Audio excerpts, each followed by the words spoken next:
When you come to work with a smile on your face, quite often you're going to do better work.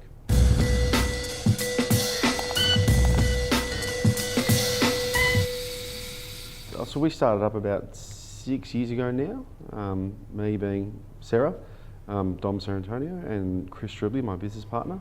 I came from a commercial and multi-residential practice, and my role was specifically more around design and the front end. Conversely, Chris worked for a high-end, primarily residential firm. They also did multi-res.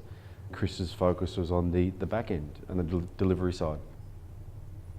We started off doing small houses, and then we've kind of diversified our work, grown into bigger projects, larger multi-residential projects.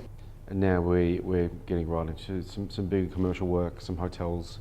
We kind of launched our interior design side of the business about 1.5 years ago, and that's we're getting a lot more interiors work, sole interiors work, which is exciting.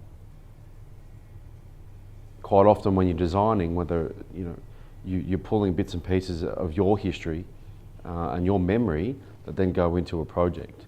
We often like to draw inspiration from nature. I think that's the most beautiful. You can get some really beautiful outcomes. You draw inspiration which is relative to the project, because if you're inspired by something that then has relevance to this particular project, that story then really starts to sing. Chris and I are quite young as directors. Most of our team's quite young, so there's a real energy and flair that comes with that, which is actually really enjoyable. And I'm not necessarily talking about just architecture, I'm just talking about business. It's a great office to be a part of. Everyone that works here, we have a great time. And I actually think that's really important, because when you come to work with a smile on your face, quite often you're going to do better work.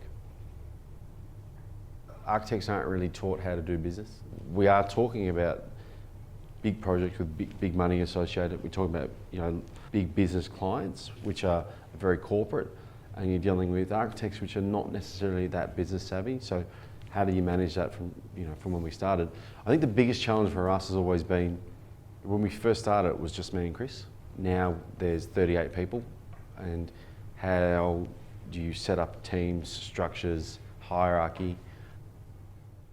I think our main goal is to do good work, whether that's at the kind of private residential scale, or whether that's at a large, master planning towers. It's kind of irrelevant. It's just about doing good work with good people. I think the other important thing would be to get architects, generally speaking, to have a bigger say in policy making. Unfortunately, we're a bit too quiet as an industry. It's part of being an architect or an architecture firm is being able to create better buildings, and we can do that through our own practice, but trying to inform governments that what is best practice may not be what's a current policy.